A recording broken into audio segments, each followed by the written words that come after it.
시청자 비평 플러스는 YTN을 돌아봅니다. 선거만큼 치열했던 방송사 개표 방송에 시청자 이목이 쏠렸습니다. 흥미 요소도 중요하지만 유권자에게 전해져야 할 정보를 놓치진 않았는지 오늘 뉴스 리뷰 Y에서 YTN 선거 개표 방송을 돌아봅니다. 이번 주는 어떤 시청자 의견이 들어왔을까요? 시청자 톡톡 Y에서 살펴봅니다. 잠시 후에 만나보시죠.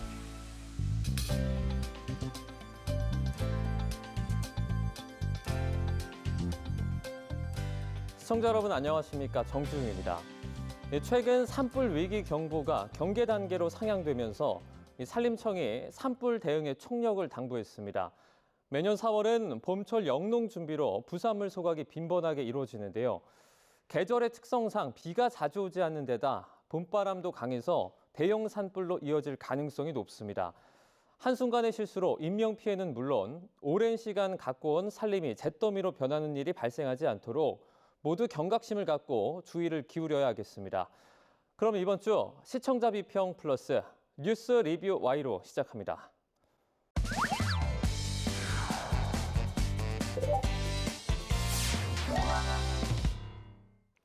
네, 세 분 어서 오세요. 안녕하십니까?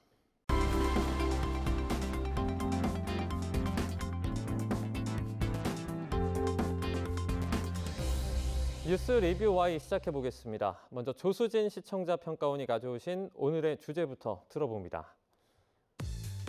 선거방송은 방송연설, 토론, 광고, 개표방송 등 다양하게 이루어집니다. 그중 TV 개표방송은 선거 저널리즘과 또 방송 제반 기술이 종합적으로 실현되는 장르입니다. 즉 개표방송은 하나의 정치적 이벤트로서의 가치와 방송사의 과학적 분석과 제작 능력을 가늠할 수 있기 때문에 각 방송사마다 개표방송에 많은 비용과 인력을 투입해 총력을 기울이게 됩니다. 시청자의 주목도를 높이기 위해 갈수록 화려해지는 개표방송. 과연 내용에 있어서는 어떨까요? 오늘 뉴스 리뷰와는 YTN의 선거 개표방송을 분석해봅니다. YTN 선거 개표방송 분석하는 시간 준비했습니다. 오늘은 류재복 해설위원 실장님께서 자리해 주셨는데요. 앞으로 저희 뉴스 리뷰 Y 함께 잘 이끌어 주시길 부탁드리면서 한 말씀 부탁드리겠습니다. 반갑습니다. 성심성의껏 준비해서 좋은 소식을 전해드리도록 최대한 노력하겠습니다. 고맙습니다. 선거 개표 방송의 경쟁이 계속해서 뜨거워지는 것 같습니다. 이제 시청자 관심을 유도한다는 의미에서 긍정적인 부분으로 평가될 수도 있겠죠. 네, 맞습니다. YTN 투표방송 같은 경우에는 투표가 진행되는 오전 6시부터 저녁 6시까지는 투표를 독려할 수 있는 다양한 정보를 제공하는 뉴스가 보도가 됐고요. 저녁 6시부터는 본격적으로 개표 방송이 시작이 되었습니다. 선거일 같은 경우에는 국민의 뜻을 정치에 반영할 수 있는 상당히 중요한 정치 이벤트인 투표가 진행이 되지 않습니까? 그리고 그 결과를 어느 정도는 파악할 수 있는 날이라는 의미가 있습니다. 그래서 개표 방송을 비롯한 선거 방송은 각 방송사의 특징과 기획이 또 두드러지는 보도이기도 해서요. 시청자 입장에서 생각해 보면 골라보는 재미도 있고 또 방송사에 대한 기대와 애정이 생기는 계기이기도 합니다. 이제 이게 최근 개표 방송 경쟁이 너무나 치열해지고 있죠. 그만큼 이제 서로 더 눈에 띄고 화려한 시각적 재현으로 시청자들을 사로잡기 위해 노력한다라는 의미일 텐데요. 우리나라 개표 방송 역사를 좀 살펴보면 1985년 2월 제12대 국회의원 선거에서 처음 그 컴퓨터를 사용을 해서 개표 방송을 하기 시작했습니다. 이후에 계속 여러 시도가 있다가요. 1992년 제14대 대통령 선거에서는 CG 장비를 대대적으로 투여해서 진행을 하게 됩니다. 개표 방송에서 CG 활용 등은 시청자들의 이해 용이성 또 주목도를 높이기 위해서 유의미가 있지만 문제는 이제 기술적 구성에 신경을 쓰는 반면에 내용적 측면에서는 어떠했는지도 좀 생각해 봐야 합니다. 단순히 선거 결과만 전달하고 또 CG 활용의 화려함, 기술적 측면으로만 평가할 것이 아니라 내용적인 측면에 대한 평가가 더 중요하다라는 의미 강조하겠습니다. 네. 이제 너무 볼거리만 남발하다 보면 내용적인 부분이 잘 보이지 않는 경우도 있거든요. 주의가 필요할 것 같고요. 긴 시간을 두고 선거 방송과 개표 방송을 위해서 YTN이 힘을 썼습니다. 결과물에 대한 평가를 오늘 이 자리에서 들어볼 수 있을 것 같은데요. YTN 선거 개표 방송 어떻게 보셨는지 먼저 박사님. 네, 투표가 진행되는 동안에 나온 방송에서는 투표와 관련된 정보를 다각적으로 제공하려고 했다는 데에서 의미가 있다라고 생각을 합니다. 그래서 유권자가 정치에 계속 관심을 가지고 투표에 참여하고자 하는 동기를 주는 보도들이 돋보였는데요. 가상 스튜디오에서 진행했던 여의도 1번지의 비밀은 국회의사당 앞에 있는 해태상의 제작과 유래에 대한 설명부터 시작해서 국회의사당 돔 건설의 뒷이야기 등을 다루어 주었습니다. 투표로 국민이 선택한 국회의원들이 활동하게 될 장소 그리고 민주주의의 의미를 상기시키면서 투표 행위와 정치 사이의 연결고리를 만들어 주었다는 것이 좀 인상적이었습니다. 동시에 화면의 좌측 상단에는 투표 관련 정보를 자막으로 제시하면서 시의성 있는 정보를 제공하는 기능도 함께해서 선거 방송의 정보 제공 기능을 유의미하게 수행했다고 생각합니다. 저도 이제 전반적으로 정보 제공에 충실했다라고 개인적으로 평가를 합니다. 정책에 대한 정보 제공과 함께 선거에 관심을 가질 수 있게 하는 흥미로운 아이템으로 정보를 제공하기도 했습니다. 보도를 좀 살펴보면은요. 지난 10일 표심 잡아라 닮은 듯 다른 공약 대결이라는 제목의 보도입니다. 네, 총선을 앞두고 YTN의 총선 공약 돋보기라는 기획보도 굉장히 관심 있게 봤는데요. 선거 당일까지 그 여야의 주요 선거 공약을 확인할 수 있게 정리해줘서 유익했습니다. 국민의힘과 민주당 공약의 공통점과 차이를 이슈별로 정리를 해줬고요. 군소정당의 공약도 함께 알렸습니다. 또 투표장을 나서지 않는 시청자에게 공약 정보를 한 번 더 확인할 수 있게 해준 그런 의미 있는 보도였는데요. 선거철 한없이 커진 여야의 배포가 공약인지 또 공수표인지 가리는 건 유권자의 몫입니다라고 기자가 이야기를 하는데요. 공약 대 공수표, 이게 이제 선거 전에도 주목해야 하지만 선거 후가 사실은 더 중요합니다. 각 정당의 공약 이행률을 체크하며 언론의 그 감시 역할을 수행해 주시기를 기대해 봅니다. YTN 선거 개표 방송에서 이제 대담이 큰 비중을 차지했는데요. 이 내용도 좀 살펴주시죠. 그 개표 방송의 사실 중요한 역할은 진행된 선거가 유권자들에게 어떤 의미가 있는지에 대해서 충분히 해석해 줄 필요가 있는 거죠. 이를 위해서 이제 전문가들의 그 심층적인 해석이 필요한데요. 전문가 또 취재 기자들이 출연해서 선거 과정과 결과에 대해서 피상적으로 전달하는데 그치지 말고 선거의 의미 또 향후 전국에 미칠 영향 등에 대한 심층적 해설이 필요하다라는 의미로 언론이 이 역할을 잘 해내고 있는지에 대해서도 우리가 살펴봐야 합니다. 네, 맞습니다. YTN에서 흥미로운 대담 기획을 많이 가지고 있는 것으로 보였는데 선거에 참여한 다양한 사람들의 목소리와 경험을 드러낸 대담이 그중에서도 눈에 띄었습니다. 여야 운명의 날 치열한 선거운동 펼친 연예인들이란 대담이 기억에 남는데요. 대중에게 영향력을 지닌 연예인들이 선거 유세에 나서는 것을 많이 보게 됩니다. 공인은 아니지만 대중에게 그만큼의 영향력을 지니고 있는 연예인들이 선거 유세에 참여하게 된 동기 혹은 참여하는 과정에서 느꼈던 바 같은 것들을 각각 여당과 야당을 지지했던 연예인 패널들을 통해서 들을 수 있었습니다. 그리고 또 연예인의 입장에서 공개적으로 정치적인 의견을 표현한다는 것에 대해서 그때 마주하게 되는 명암 같은 것도 공유를 하면서 우리가 정치적 입장과 생각을 드러내서 말하는 것으로 인해서 불이익을 받지 않는 사회 분위기가 되었으면 좋겠다라는 의견을 줬던 것도 상당히 인상적이었습니다. 그동안 선거와 관련해서 정치인이나 정치평론가나 학자들 위주의 대담을 보다가 선거 유세에 직접 참여한 연예인들의 목소리를 들으면서 선거운동에 적극적으로 참여한 시민들의 모습을 다시 상기할 수 있는 계기가 되었습니다. 또 이어서 살펴보면 10일 오후 7시 보도인데요. 4.10 국민의 선택 여야 중진이 바라보는 총선 민심문이라는 제목의 보도였습니다. 출구조사 직후 여야 중진의 반응을 듣는 시간이었죠. 대담 내내 지상파 3사 출구조사 정당별 예측 의석수를 화면으로 상세하게 정리해서 출연진의 견해를 뒷받침하고요. YTN만 봐도 상황을 파악할 수 있었고요. 출구조사 직후 각 당의 그 반응을 궁금해하는 국민 시청자들의 요구에 부응을 했습니다. 그런데 이제 아쉬운 부분이라면 그 물리적인 한계로 원내 인사의 입장을 듣는 것은 어려웠던 만큼 중량감 있는 중진을 섭외한 제작진의 노력을 짐작할 수 있었습니다만 그 출연자 중에 한쪽은 현역이고요. 또 다른 한쪽은 원외 인사라 그게 조금 아쉬웠습니다. 네, 저도 짜임새에 대한 아쉬움이 조금 남았는데요. 예를 들면은 출구조사 결과 제시된 지역별 예측 의석수를 소개하고 이에 대해서 어떻게 보는지 그 대담 참여자와 진행자가 권역별로 문답을 하는 그 코너가 있었는데 화면에 나온 자료와 대담 참여자가 언급한 자료가 일치하지 않아서 시청자 입장에서는 조금 혼란스러움을 느낄 수밖에 없었습니다. 그리고 가끔 가다가 주어가 없는 자막이 있는 경우도 있었어요. 그래서 주어가 없는 자막 같은 경우에는 그 정확한 정보를 주지 못한다라는 점이 조금 아쉽게 남았습니다.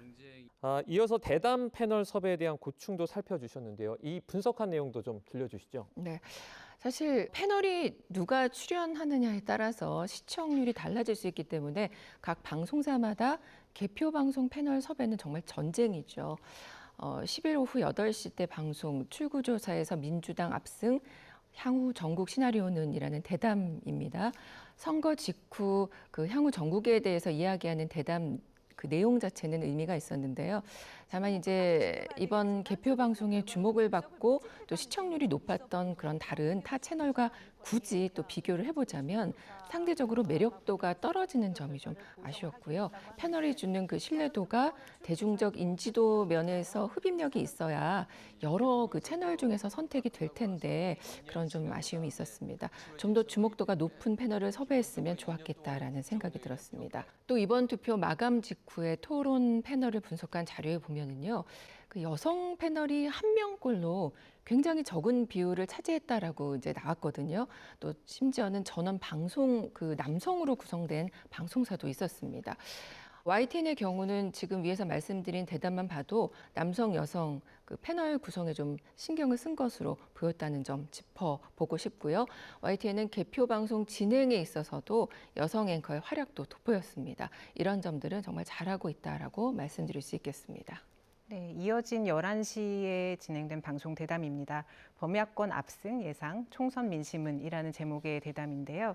이 대담은 전국 개표율이 55% 넘어선 시점에서 나온 보도입니다. 그래서 화면 하단 자막에서는 개표율, 득표율, 또 어떤 지역 같은 경우엔 당선자에 관련된 정보를 줘서 유권자의 궁금증을 해소하고자 하였고, 화면 우측 같은 경우엔 이 시각 1위를 정당별로 이렇게 정리를 해서 1위를 달리고 있는 후보자 수를 표로 제시해서 시의성 있는 정보를 전달하였습니다. 대담 초기에는 이제 출구조사 결과를 토대로 한 해석과 평가를 진행해서 이야기를 했는데요. 대담에 참여한 2명의 패널이 모두 여론조사 전문가 입장이었습니다. 그랬기 때문에 이 시점에서 그 지상파 3사 출구조사의 진행 방법이라든지 데이터 분석 방식, 해석 방식 같은 전문적인 정보를 제공해 줬으면 좋았지 않았을까 하는 아쉬움이 조금 남습니다. 앞으로 있을 선거 방송에서 이런 부분들을 좀 하나씩 논의하고 반영하면 좋을 것 같은데요. 이 부분 실장님은 어떻게 보십니까? 네, 두 분 박사님 말씀을 들으니까 이제 제가 막 그 언론사 생활을 시작했던 그러니까 이른바 80년대, 90년대 개표 방송이 이제 생각이 났는데요. 아까 말씀하신 것처럼 그때는 뭐 컴퓨터 방송도 시작을 하고 뭐 CG도 시작을 했댔지만 상당히 조악했던 수준이었고, 그리고 그때는 방송사들이 전 직원들에게 전화기, 유선 전화기나 무전기를 나눠줘서 각 개표 장소로 한 명씩 파견을 보냈습니다. 그래서 거기서 직원이 그 개표하는 상황을 눈으로 보고 전화기를 통해서 표수를 찍어주는 그걸 보고 방송을 했거든요. 그러니까 그 당시에는 개표 방송이라는 게 말 그대로 개표 방송만 했습니다. 그런데 이제 최근에는 출구조사의 정확도가 상당히 높아졌고, 그다음에 그 당선자 예측 프로그램 같은 것도 가동이 되면서 사실 개표 방송을 밤새 한다고 하지만 실제로 개표 방송에 드리는 시간은 그렇게 많지 않고, 그 나머지는 대부분 이제 대담을 통해서 분석을 한다거나 향후 전국을 예측한다거나 이런 방식으로 바뀌게 됐죠. 그리고 최근 방송의 전체적인 추세도 변했는데, 그것이 뭐냐면 이제 보수와 진보 또는 여와 야, 특히 정치 분야에서는 이렇게 각 진영을 대표하는 패널들이 나와서 서로 맞서는 그런 형태의 대담들이 주가 되고 있습니다. 근데 이런 그 대담들이 시청자들의 관심을 끌거나 시청률을 높이는 데는 도움이 될 수 있을지 모르겠으나 자칫 어떤 진영 방송이 될 수 있는 그런, 그리고 편파 시비가 일 수 있는 위험성이 있기 때문에 사실은 이런 그 대담을 아주 없애는 것은 불가능하지만, 특히 우리 YTN과 같은 보도 전문 채널은 앞으로 YTN 기자들의 객관적이고 전문적인 분석이 좀 더 추가되는 방향으로 가는 게 바람직하지 않을까 이렇게 생각합니다. 네.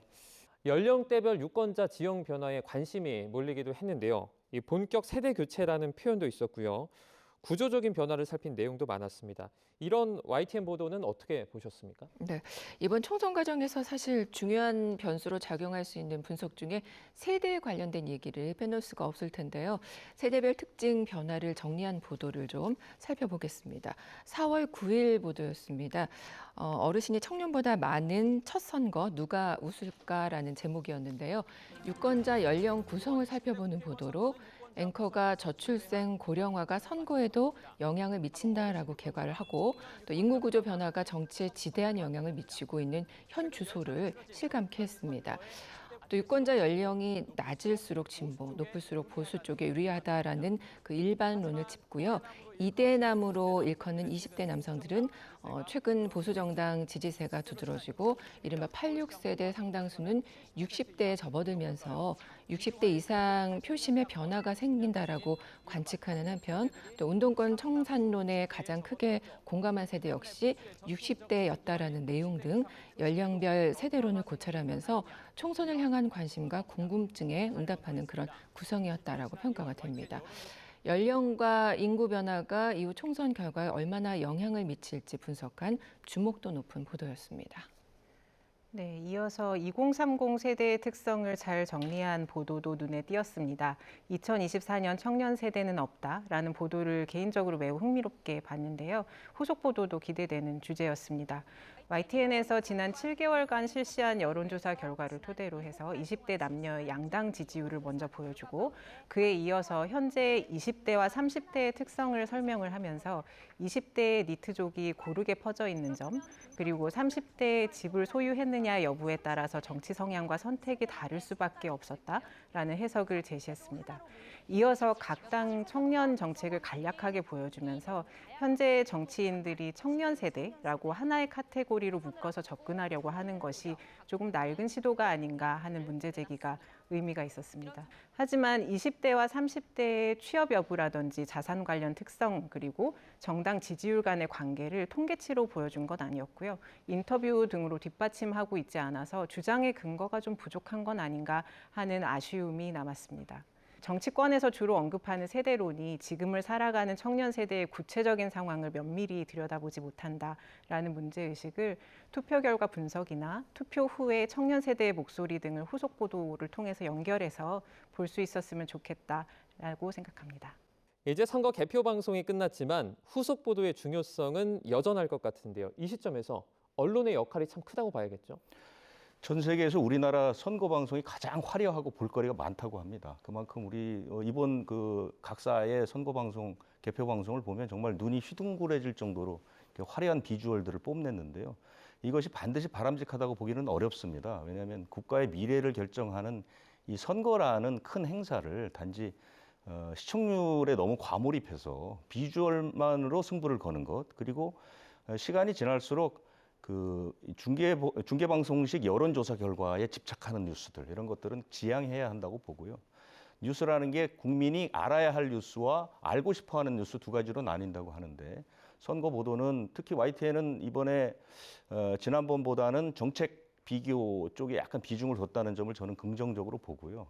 이제 모든 선거가 끝났기 때문에 후속 보도는 오히려 이 후보들의 공약, 그리고 앞으로 펼쳐질 국가 정책의 발전 방향들, 이런 것들을 좀 중점적으로 우리가 기획 보도하는 그런 코너들을 좀 준비하는 게 어떨까 하는 생각이 듭니다. 네, 이제 후보들의 공약에 초점을 맞춘 기획 후속 보도들 저희가 또 기대해 보도록 하겠습니다. 네, 그럼 오늘 뉴스 리뷰 Y 내용 정리해 보겠습니다. 이것만은 꼭 시간인데요. 네, 평가원님부터 한 줄로 오늘 요약해 주시죠. 기술의 화려한 만큼 충실한 저널리즘 분석이 필요하다. 개표 방송은 선거의 의미와 민심의 향배를 정확히 파악하는 분석적인 내용이 중요합니다. 이번 YTN의 선거 방송 캐치프레이즈가 민심 2024였는데요. 그만큼 민심의 향방을 잘 파악해서 분석하겠다라는 의지라는 생각이 듭니다.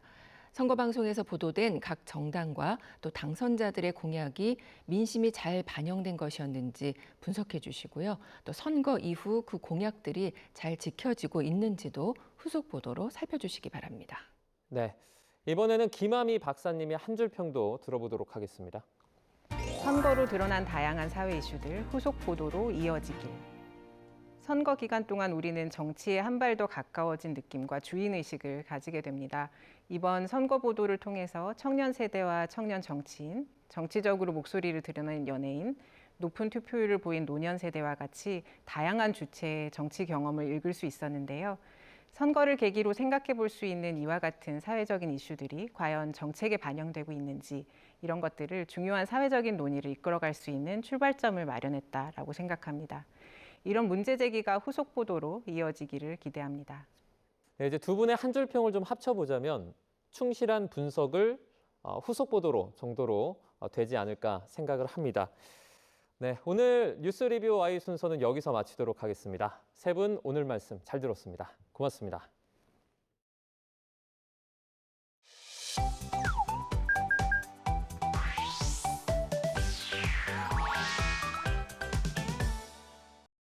YTN을 향한 시청자 의견이라면 모두 귀 기울여 듣고 답하는 이 시청자 톡톡 Y 시간입니다.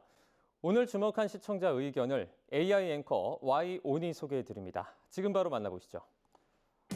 안녕하세요. AI 앵커 Y온입니다. 오늘의 첫 번째 주제는 해수 온도에 대한 시청자 의견을 들어봤습니다. 자세한 내용 지금 바로 보시죠.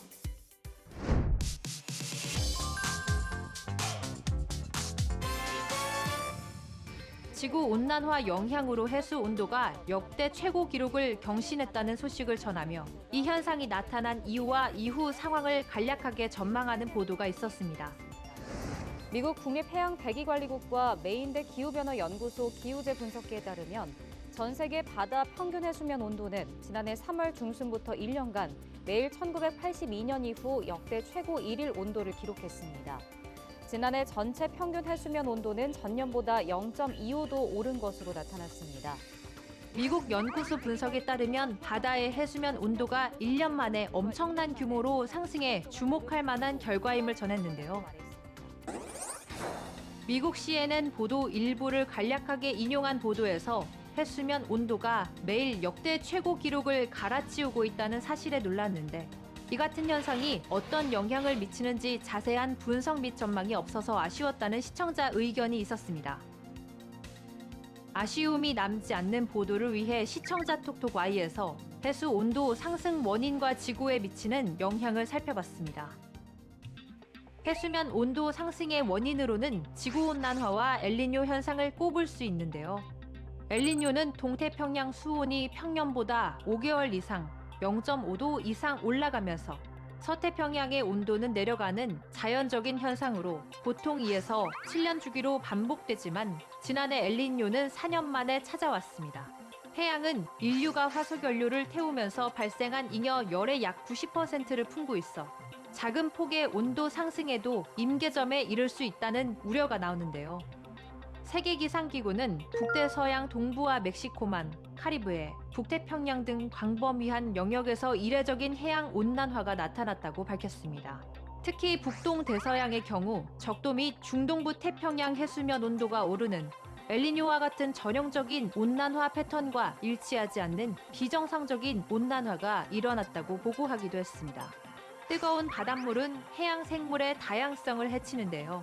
세계 최대 산호초 군락인 호주의 그레이트 베리어 리프를 관리하는 해양공원관리청은 최근 조사 결과 산호 대규모 폐사의 전조인 표백 현상이 거듭되고 있다고 밝히기도 했습니다. 산호초는 해양 생물과 사람 모두에게 필수적인 해양 동물인데요. 전체 해양 생물 중의 4분의 1이 산호초에 의존하는 것으로 추정되고 해안에 부딪히는 파도의 힘을 분산시킬 수 있어 홍수 방지 등의 역할을 해 산호초를 보호하기 위한 많은 노력이 필요합니다. 다음으로 시청자 톡톡 Y 두 번째 주제는 타이완 강진에 대한 시청자 의견을 들어봤습니다. 어떤 내용을 담고 있는지 이어서 확인해 보시죠.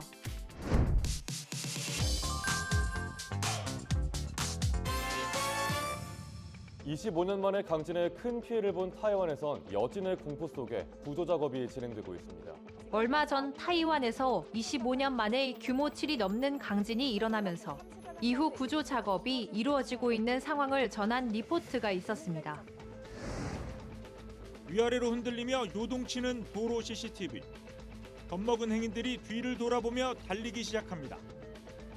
차 한 대가 도로를 지나는 순간 먼지를 내뿜으며 10층짜리 건물이 무너질 듯 기웁니다. 45도 정도 기울다 붕괴 직전 멈춰선 건물. 무너지고 뒤틀린 아래층에 주민이 갇힌 걸로 추정됩니다.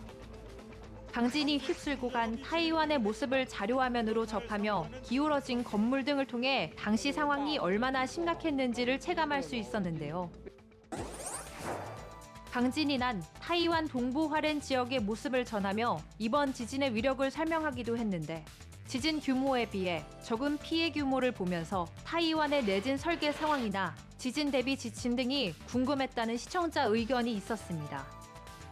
시청자 톡톡 Y에서 궁금함이 남지 않는 보도를 위해 타이완의 지진 대비 상황이 어땠는지 알아봤습니다. 이번 타이완 강진으로 화롄 지역은 여러 건물이 피해를 입었지만 수도 타이베이는 강한 여진에도 큰 피해는 발생하지 않았는데요. 사망자들은 대부분 산사태로 굴러떨어진 바위 등에 부딪혀 숨진 경우였고 직접적인 건물 붕괴로 인해 목숨을 잃은 사람은 많지 않은 것으로 파악됐습니다. 전문가들은 불의 고리로 불리는 환태평양 지진대의 위치에 지진이 자주 발생하는 타이완이 1999년 9월 21일 규모 7.6 지진을 겪은 이후 철저히 대비해왔기 때문에 피해를 최소화했다고 분석했는데요. 그때의 아픔을 교훈 삼아 타이완 정부는 지진 등 재해 대비에 관한 법률을 통과시켰고 지진에 대한 대응 및 훈련을 담당하기 위해 2개의 국가급 센터를 설립했습니다. 아울러 신축 건물과 기존 건물에 요구되는 내진 설계 기준을 지속해 높이면서 건물 내진 설계 기준을 확인하려는 주민에게 보조금도 지급하고 있습니다. 또 학교와 직장에서 지진 대비 훈련을 실시하고 공공 미디어와 휴대전화에는 지진과 안전에 대한 공지가 정기적으로 게재되고 있다고 합니다. 마지막으로 오늘 시청자 톡톡 Y 세 번째 주제는 일본 골든위크에 대한 시청자 의견을 들어봤습니다. 이어지는 내용도 지금 바로 만나보시죠.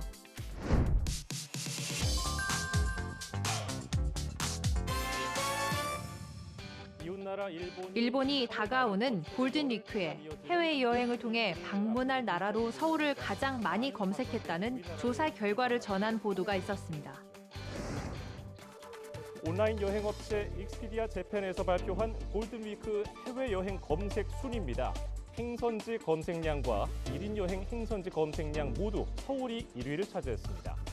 코로나19와 엔화 약세로 저조했던 일본의 해외 여행자 수가 큰 폭으로 늘어날 거라는 전망도 나왔습니다.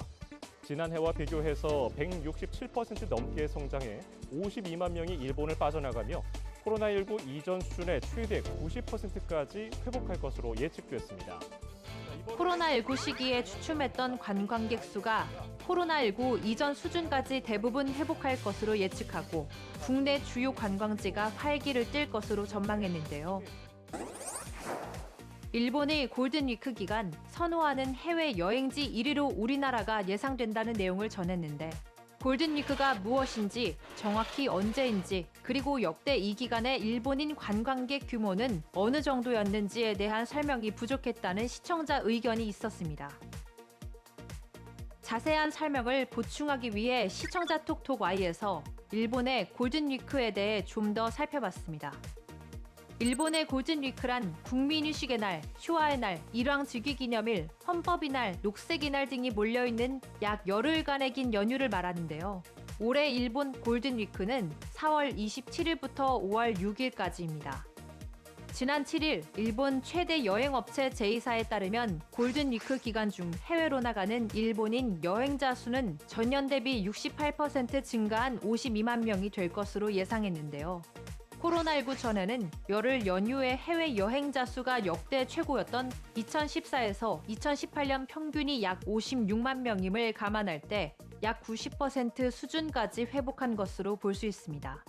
올해 황금 연휴에 해외 여행을 예약한 일본인은 전년 대비 23% 증가했는데요. 코로나19가 계절성 독감과 같이 5급 감염병으로 분류되기 시작한 뒤 처음 맞이하는 황금 연휴로 국제선 운항 재개 등이 해외 여행 수요를 높인 것으로 풀이됐습니다. YTN 방송의 부족한 부분을 채우는 시청자 톡톡 Y 시간. 다음 주도 다양한 시청자 의견과 함께 돌아오겠습니다.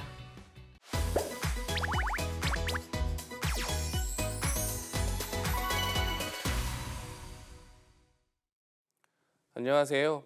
YTN DMB 시청자평가원 고두입니다. 우리나라 사람들의 연간 커피 소비량은 405잔이라고 합니다. 전 세계 기준 152잔에 비하면 상당한 차이인데요. 그만큼 커피에 대한 사랑을 알 수 있는 부분입니다. 커피에 대한 사랑도 높은 만큼 카페 창업에 대한 관심도 높은데요. YTN 탐사 보고서 기록에서 카페 창업에 대한 많은 부분을 알 수 있었습니다.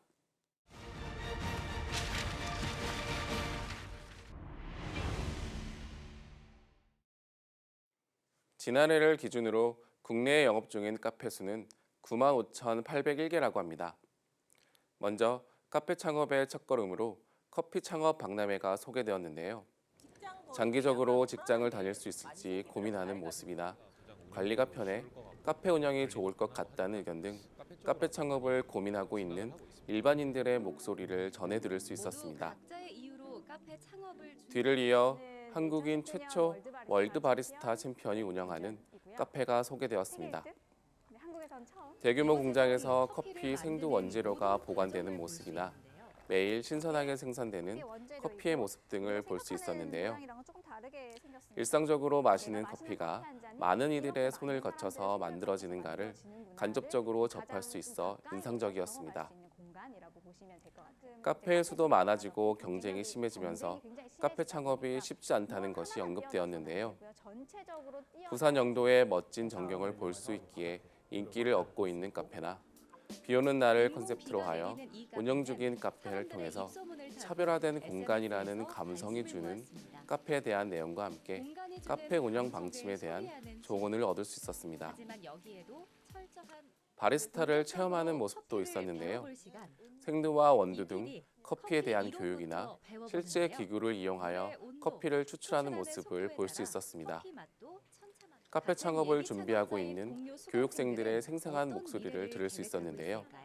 그들의 열정도 함께 엿볼 수 있었습니다. 100여 곳이 넘는 카페 창업을 도왔다고 하는 창업 컨설팅 전문가의 의견도 확인할 수 있었는데요.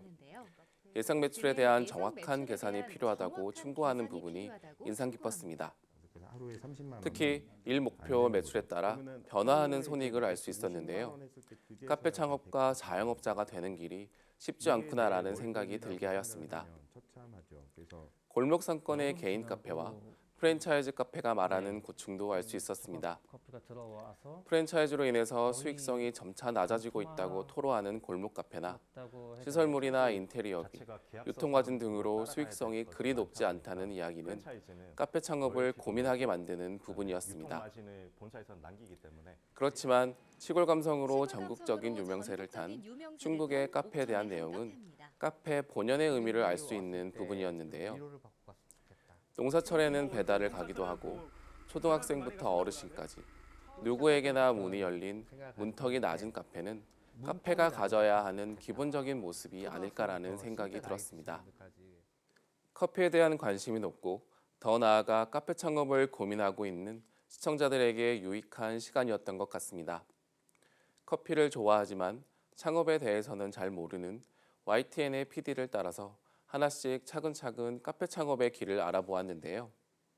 앞으로도 시청자의 일상 속에서 의미를 찾을 수 있는 재미있는 내용이 이어지길 바랍니다.